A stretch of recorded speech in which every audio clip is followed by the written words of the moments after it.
Hi guys. Well, something's becoming very apparent.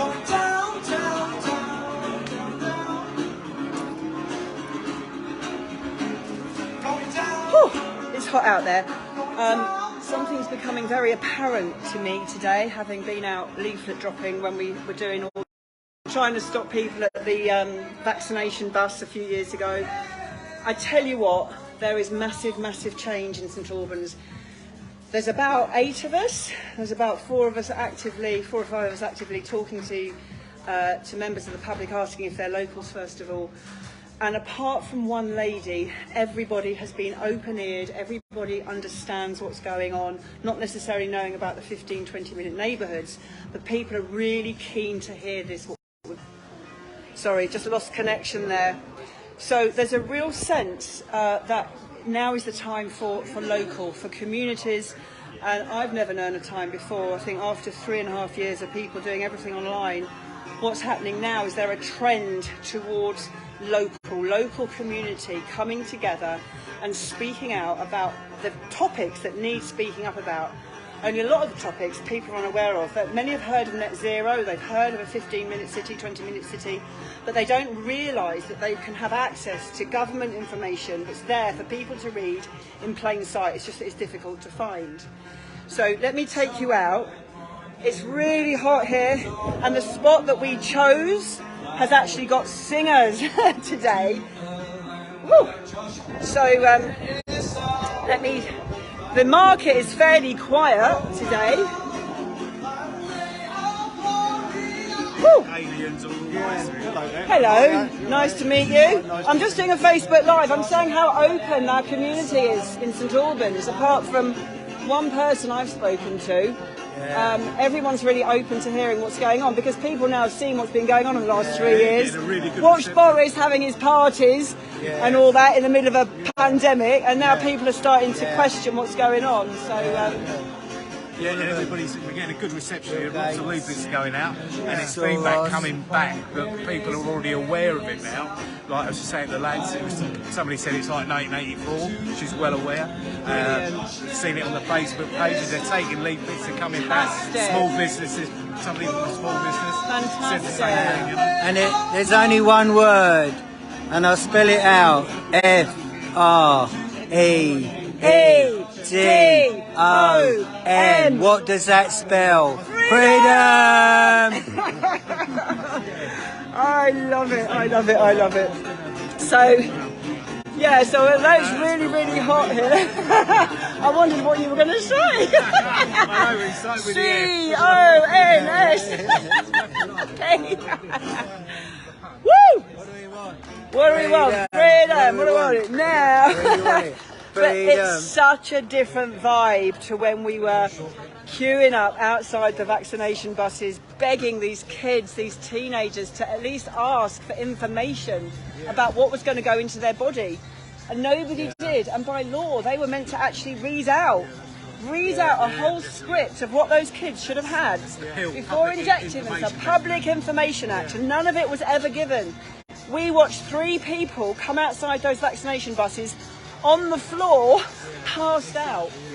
And but it's so much. This is very different today. Like I said, one person out of about 80 people we've spoken to has questioned what we're saying, but that's fear, and that's okay. But it's really good response. And really not to be scared or frightened by anybody. Threat, lies and fear. That's what they live off. Absolutely. That's what they live off. Threat, lies and fear. Yeah. What's fear sample? Was it false? False evidence appearing real. Yeah. Yeah. Absolutely. And fucked up emotional, something, and insecure. Now, which one's that? Fear. Fucked up emotional, something. Oh, I've forgotten. Maybe I've got the wrong one going. So yeah, it's all good. What's happened to Katrine? They've all disappeared. I don't know where Paulette and Kev have gone. They've gone on a wander.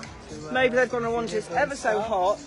But yeah, I'm really happy with what we've done so far today. So thanks for watching. Keep it up and keep coming. And I think we need to come up here every week, really.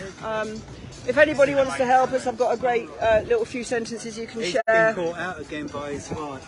Who's been caught out? Steve. I thought Boris has been caught out, hasn't he? Yeah, Boris has resigned. Has he been caught out? Did you not yeah, he's been caught out. No, Yeah. He's resigned.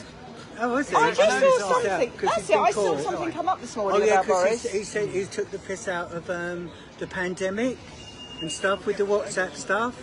Yeah. He was taking the mickey out, people Well, dying good. and all that stuff. Well, that's good. There you go. That's good that he's resigned. But again, yeah. Yeah, very important. Okay, cool. If you're relying on your freedoms of movement, you definitely want to read that. Freedom of movement, yeah. Yeah. Sorry. Anyway, yeah, so anyway, that's what's going on in St Albans Town Centre right now. And hopefully, wherever you are, you can make change. Because do you know what? At the end of the day, right, I feel really strongly about this. At the end of the day, I'm not spending all of my time on this. I'm spending a lot of time being in the fifth dimension, focusing on meditation, focusing on the higher frequencies, and bringing in the light into the physical, carbon-based body, coming up into higher frequencies. But at the end of the day, I'm doing what I believe in. My father was brought up in communist Hungary, and I know what communism looks like. And trust me, if they get their way, the Agenda 2030 is going to be way worse than communism, trust me. Hi, can I see the manager, please? Can I see the manager, please? Thank you. Hello. I was homeless for 4 months, living in the hotel at the top of the road, Travel Lodge. I had pneumonia. I had a flood in my home. Oh, dear. My kids don't live near me. I had a dog, and I didn't have access to any food over Easter. I don't use Just Eats and all those, but I called, I think it was Uber Eats, and I ordered one of your lasagnas. When it arrived, they said it was going to be about 20 minutes. Who said that? Uber Eats? Uber Eats. It was 5 minutes. And I went down, hobbled down from my sick bed to the reception. I picked it up and I said, oh, I can't wait to eat this. It was the expensive lasagna. I don't normally eat pasta. It was cold. It hadn't been defrosted properly. I was so upset, I actually walked, and I was really traumatised, but it's only a minute's walk. I walked down here. They offered me another one. I said, I'm actually put off it now. I was so upset. And I complained to Uber Eats, and they offered me £7 back. That meal was £20. I'm doing a Facebook Live right now, okay? And I want to know why I got a cold meal and why I wasn't refunded fully. Well, I mean, I think what you need to do is you need to, you can't record without my permission. So I'm recording myself. you can record And yourself. actually, this is a public place. I It's can. not a public place, it's a restaurant. Right, So for the public. we need to know, okay, your order number, and then we can follow. I need to know Who that. do I contact? Email it to us. To you. Yeah. What's your name? Rahul. Rahul. So the manager of... Yeah, of the restaurant. Okay, thank you. you Thank later. you. Bye-bye. 2 jobs in one. Have a great day. Bye.